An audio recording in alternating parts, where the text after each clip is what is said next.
Hello friends, नमस्कार and welcome to समाधान। साथियों, उम्मीद है कि आप सब अच्छे होंगे और साथ ही साथ आपकी स्टडी भी अच्छे से चल रही होगी। बीपीएससी बिहार लोक सेवा आयोग और एडीओ सहायक शिक्षा विकास पदाधिकारी, देखिए इसका एग्ज़ाम पहले तो एक ही स्टेज में हुआ था। हालांकि पेपर लीक की वजह से वो एग्ज़ाम कैंसिल हुआ, अप्रैल माह में हुआ था। उसके बाद जीएडी को बीपीएससी के द्वारा एक लेटर लिखा गया सरकार से परमिशन के लिए कि हम अब आगामी कोई भी परीक्षा होगा बीपीएससी का, उसको डबल शिफ्ट में लेना चाहते हैं, यानी कि 2 फेज़ों में लेना चाहते हैं, प्री और मेंस के रूप में। तो इस पे अभी तक मामला पेंडिंग ही चल रहा था, लेकिन अब इस पे फाइनली जो जीएडी है उनके तरफ से क्लैरिफिकेशन बीपीएससी को दे दिया गया है कि ये आपके पास पावर है, आप खुद में सक्षम हैं कि आप चाहें तो जिस हिसाब से आपको एग्ज़ाम लेना है, सिंगल फेज डबल फेज, आप वो अपने सुविधा अनुसार अपने एग्ज़ाम के नेचर के अनुसार करा सकते हैं। तो ये क्लियर यहाँ पे हो चुका है बीपीएससी के लिए कि अब आप पीटी मेंस ले सकते हैं। चूँकि बीपीएससी ने ही ये प्रस्ताव जीएडी को भेजा था और जीएडी ने इनको बता दिया कि आप खुद ले सकते हैं निर्णय, तो ये तय है आपका कि एडीओ में, साथ ही साथ आपका टीआरई 4 में प्री और मेंस ये लोग लागू करेंगे। इसके अलावा जो भी बीपीएससी के सिंगल फेज एग्ज़ाम होते थे उन सब में अब डबल फेज एग्ज़ाम होंगे। अब यहाँ पे आपका न्यूली सिलेबस की आवश्यकता है और इंग्लिश को लेकर के बड़ा कन्फ्यूजन आप सबके बीच में कि इंग्लिश रहेगा कि नहीं रहेगा, इनको भी जानेंगे। और सभी को फॉर्म भरना होगा। अब आपका सवाल ये भी है कि सर जिनका एज निकल चुका है, यानी कि एडीओ के जो फॉर्म भरे हैं उसके लिए तो एलिजिबल थे, बट अगर अब से एज काउंट होगा तो क्या वो उसमें काउंट किए जाएंगे? ये सारा कन्फ्यूजन आपका क्लियर होगा। यहाँ पे एक एक चीज़ को हम लोग समझेंगे यहाँ पे। और देखिए एग्ज़ाम में आपको ज़्यादा समय नहीं मिलेगा, तो तैयारी भी आपको करते रहना है। सिलेबस इसका क्या हो सकता है उसके बारे में हम लोग डिस्कस करेंगे, जिससे कि आप अपने तैयारी को कंटिन्यू रख सकें। देखिए, सामान्य प्रशासन विभाग की तरफ से ये लेटर वायरल हुआ 1 जुलाई 2026 का है। हालांकि इसके पहले इन्होंने 25 जून को भी भेजा था, लेकिन इसमें थोड़ा सा संशोधन करते हुए भेजा था। और विषय क्या है कि बिहार लोक सेवा आयोग द्वारा एकल परीक्षा की जाने वाली परीक्षाओं को 2 चरणों में आयोजित की जाने की स्वीकृति के संबंध में। देखिए यहाँ पे 25 जून यानी 25 को जो लेटर लिखा गया था यहाँ पे, मैं वो भी दिखा देता हूँ। ये 25 का था और ये आपका 1 जुलाई वाला लेटर है। और इसमें सारे नियमों का उनका उल्लेख किया गया। उनके नियम 3 में जो उल्लेख है बीपीएससी के, the Bihar public service commission rule of procedure 1996 में, जिससे 3 IC 3-4 और 4-3E के हवाला देते हुए इसमें स्पष्ट किया गया है कि बिहार लोक सेवा आयोग स्वयं के द्वारा आयोजित की जाने वाली किसी भी परीक्षा की मानक एवं प्रक्रियाओं को निर्धारित करने के लिए स्वतंत्र एवं सक्षम प्राधिकार है।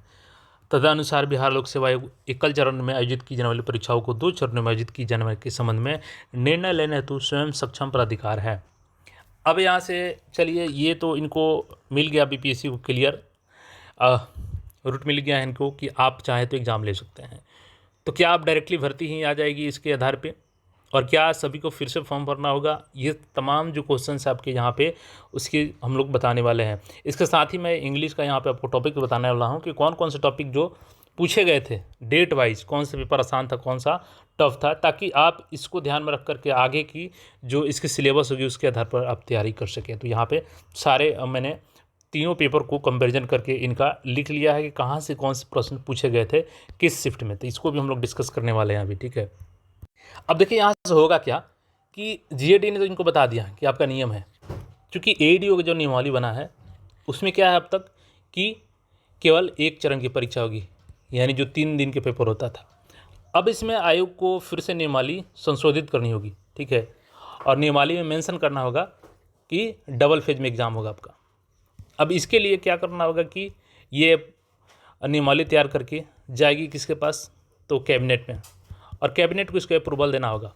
तो जो लोग सोच रहे हैं कि अब ये नियम निकल चुका है, डायरेक्टली बीपीएससी को बता दिया गया है जीएडी के द्वारा, तो तुरंत अब वैकेंसी आ ही जाएगा, तो ऐसा नहीं है। पहले इसकी नियमावली चेंज की जाएगी, संशोधन किया जाएगा, तो थोड़ा सा इसमें हो सकता है कि वक्त लग जाए, लेकिन फिर भी आपको तैयारी इसलिए करना है कि ज़्यादा समय बीपीएससी नहीं देगी आपको तैयारी में, ठीक है। तो ये है कि संशोधन पहले करना होगा नियमावली में, और संशोधन करके फिर से दोबारा फॉर्म आएगा आपका रिफ्रेश, यानी कि वो फॉर्म समझिए कैंसिल है आपका। अब आपका सवाल होगा कि सर हम तो पहले फॉर्म भर दिया था, तो क्या हमको भी भरना होगा? सबको भरना होगा। देखिए इसमें एक चीज़ ये कर सकते हैं बीपीएससी, जैसे कि आप एज को लेकर के बिल्कुल भी डरे नहीं। जो फॉर्म भर दिए हैं वो लोग 14 लाख जो भी अभ्यर्थी हैं पहले के सारे एलिजिबल होंगे। आप हो सकता है इसमें फॉर्म में आपको लिखा जाएगा कि जो प्रीवियस कैंडिडेट, उसमें रहेगा आपका ऑप्शन, उसमें यस करना रहेगा और उसमें आपको रजिस्ट्रेशन नंबर अपना डालना रहेगा और फिट करके आपको वहाँ से आपका प्रोसीड करना रहेगा। तो पुराने कैंडिडेट तो एक तरह से इसमें समाहित कर लिए जाएंगे। ये है कि इसमें न्यू अभ्यर्थी जो होंगे उनको भी यहाँ पर मौका मिल रहा है, तो वो लोग भी फॉर्म भर पाएंगे। तो फॉर्म को लेकर के टेंशन नहीं लेना है, एज को लेकर के टेंशन नहीं लेना है। और इसके बाद सिलेबस की बात करें तो देखिए पुराने पैटर्न के हिसाब से अगर हम लोग बात करते हैं तो पुराने पैटर्न में क्या था, लैंग्वेज पेपर था और लैंग्वेज में आपका क्या था, इंग्लिश प्लस हिंदी। ठीक है, ये 100 क्वेश्चन था जिसमें से 30 आपके इंग्लिश के, 70 आपके हिंदी के। और इसमें क्वालिफाइंग इन नेचर था, ये 30% दोनों में सेपरेटली लाना था आपको। यानी इंग्लिश में कम से कम 9 मार्क्स और हिंदी में कम से कम 21 मार्क्स, दोनों मिलाकर के 30 और सेपरेटली कम से कम 9 और इसमें 21। तभी आपका जीएस का पेपर और एप्टीट्यूड टेस्ट का पेपर चेक होगा, अदरवाइज चेक ही नहीं होगा। जो इसमें दूसरा पेपर था वो था आपका जीके का, जनरल स्टडीज़ का। उसमें आपके GK, GS, history, geography, science से प्रश्न पूछे जाते थे। इसके बाद था आपका एक एप्टीट्यूड टेस्ट जो 100 नंबर का मैथ और रीजनिंग था। अब यहाँ पे चूंकि पीटी मेंस होगा तो सारा सिनेरियो चेंज हो जाएगा और चेंज होने के बाद आपका सिलेबस देखिए, अब यहाँ पीटी में आपका लैंग्वेज पेपर नहीं पूछा जाएगा, लैंग्वेज पेपर आपका सीधे अब मेंस में पूछा जाएगा। ठीक है, और उस समय भी क्वालिफाइंग नेचर होगा। पीटी में आपका देखिए अब 2 पैटर्न हो सकता है, आयोग 100 क्वेश्चन रखती है या 150, ये आयोग पर डिपेंड करेगा। लेकिन ये चीज़ फिक्स है आपका कि इसमें रीजनिंग भी रहेगा आपका, मैथ्स भी रहेगा आपका और जीके जीएस भी रहेगा आपका इसमें। ठीक है, तो ये इसी के आधार पर आपका 100 क्वेश्चन तैयार करती है आप 150, ये मैक्सिमम चांस है कि 150 रहेगा, क्योंकि सभी टॉपिक को एक ही पेपर में कवर करना है। जिसमें आपके जैसे एएसओ का बात कर लीजिए, जैसा एएसओ का सेम नेचर होता है उस टाइप से हो सकती है पेपर आपकी। और दूसरी मेंस की बात करें हम लोग तो इसमें एक लैंग्वेज पेपर होगा और एक आपका फिर से ये वाला जीएस का, जिसमें आपको मैथ्स, रीजनिंग और जीके जीएस का पेपर रहेगा। इंग्लिश में अगेन आपका वही सेम सिलेबस रहेगा, इसमें कोई चेंजेस नहीं किया जा रहा है। देखिए इसमें क्वेश्चन की संख्या आगे पीछे हो सकता है, लेकिन जीके इंग्लिश में आपकी बात करें तो इंग्लिश में अगेन 30 क्वेश्चन रहेंगे और 70 क्वेश्चन हिंदी में। अगेन यहाँ पे 9 नंबर लाना होगा कम से कम, यहाँ पे 21 नंबर कम से कम लाना होगा और यहाँ पे निगेटिव रहेगा आपका। ठीक है, 1/3 निगेटिव रहेगा यहाँ पे। तो इंग्लिश को लेकर के आपको और हिंदी को लेकर के तैयारी करना है अच्छे से, क्योंकि ये क्वालिफाइंग का पेपर है और इसी में अगर गड़बड़ हो जाएगा तो बाकी के पेपर चेक नहीं होगा। जीके जीएस के लिए आपको जो पढ़ रहे हैं वो पढ़ते रहिए, मैथ्स रीजनिंग का प्रैक्टिस करते रहिए, क्योंकि ये सारे टॉपिक जो पिछली बार भी सिलेबस में वो सारे के सारे रहेंगे। बस इसको रीअरेंज किया जाएगा एक तरह से, समझिए कि पेपर की एक ही पेपर में सारे को समाहित कर लिया जाएगा। अब थोड़ा सा हम लोग इंग्लिश का देख लेते हैं यहाँ पे कि इंग्लिश का कौन कौन से टॉपिक्स पूछे गए थे, ताकि आप उसी टॉपिक को पढ़ सके। बाकी आपका रिक्वेस्ट होगा तो सारे सब्जेक्ट का हम अलग अलग बना देंगे कि किस सब्जेक्ट से कहाँ से क्वेश्चन पूछे गए थे। देखिए 14 तारीख के पेपर की बात करें, 14 अप्रैल का, तो ये सबसे टफ था। इसमें इंग्लिश की बात करें हम लोग लैंग्वेज की, इसमें प्रीपोजिशन एंड वर्ब से पूछा गया था, इसमें नॉन फाइनाइट वर्ब से पूछा गया था, सब्जेक्ट वर्ब एग्रीमेंट से था, एंड अनाउंस से था, प्रोनाउंस एंड वर्ब्स से था, कंजक्शन से प्रश्न पूछे गए थे, प्रोनाउंस एंड डिटरमाइनर से पूछा गया था, सिंटेक्स से था, टेंस था, टेंस में आपको चेकिंग करना था टेंस सही है कि गलत है, एंटोनिम्स साइनोनिम से प्रश्न पूछे गए थे, होमोफोन से पूछा गया था, कन्फ्यूजिंग वर्ड्स इसमें ज़्यादा पूछे गए थे। इसके बाद से सेंटेंस कंप्लीशन वाला प्रश्न पूछा गया था। 17 अप्रैल की बात करें तो इससे थोड़ा इजी था, इसमें साइंटोनिम्स एनोनिम्स था, साइनोनिम्स एंटोनिम्स, कॉम्प्रिहेंशन था। देखिए पिछले वाले में 14 में कॉम्प्रिहेंशन नहीं पूछा गया था, जैसे इसमें आपको एक प्रेसाइज दे दिया जाएगा कॉम्प्रिहेंशन, उसको पढ़ करके उत्तर देना आता है, तो ये आसान हो जाता है। पार्ट्स ऑफ स्पीच से पूछा गया था, इसमें सब्जेक्ट वर्ब एग्रीमेंट से पूछा गया था, मॉडिफायर से जैसे सेंटेंस करेक्शन से पूछा गया था, एक्टिव एंड पैसिव वॉइस से पूछा गया था। कॉम्प्रिहेंशन देखिए 2 कॉम्प्रिहेंशन पूछा गया था, जबकि 14 वाला में एक भी कॉम्प्रिहेंशन नहीं पूछा गया था। डायरेक्ट और इनडायरेक्ट स्पीच से पूछा गया था। 20 अप्रैल की बात करें हम लोग तो इसमें कॉम्प्रिहेंशन पूछा गया था अगेन, यानी कि 14 के बाद वाला जो पेपर था वो इजी था, 14 वाला थोड़ा टफ था।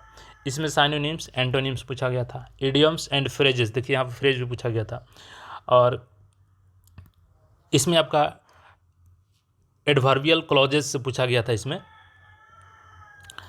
ठीक है, मॉडल्स से इसमें क्वेश्चन पूछा गया था, कंडीशनल सेंटेंस था, इसमें प्रीपोजिशन से था, इन्फिनेटिव से था, सेंटेंस रीअरेंजमेंट था, इसमें रीअरेंज करना था सेंटेंस को, यानी जम्बल्ड सेंटेंसेस था। एक्टिव एंड पैसिव वॉइस यहाँ पे पूछा गया था।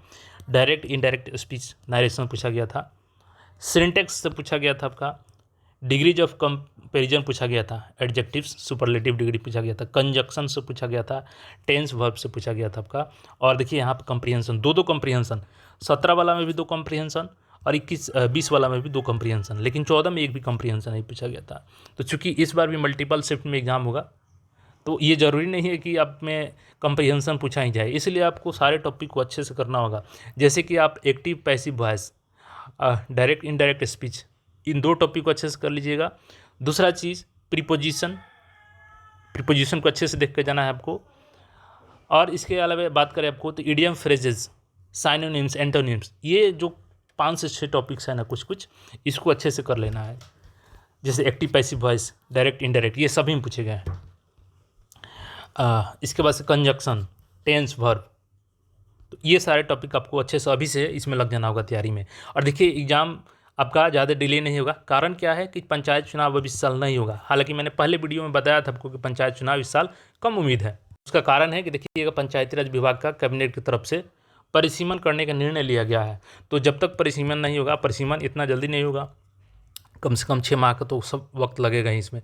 तो अब समझिए कि अगले साल 1 साल के बाद ही चुनाव होगा आपका, ठीक है, अगले साल चुनाव होगा।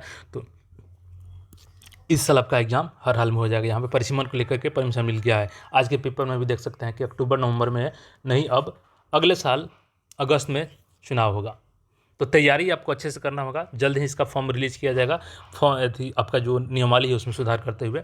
बाकी इस पर आपकी क्या राय है, क्या अलग अलग सब्जेक्ट का आप जानना चाहते हैं कि किस शिफ्ट में कौन से टॉपिक से प्रश्न पूछा गया था, ताकि उसके हिसाब से आप तैयारी कर सके, तो उसके लिए हम लोग सेपरेट वीडियो में बात करेंगे। बाकी चैनल पर नए हैं तो चैनल को सब्सक्राइब करके जुड़ रहे हैं। धन्यवाद।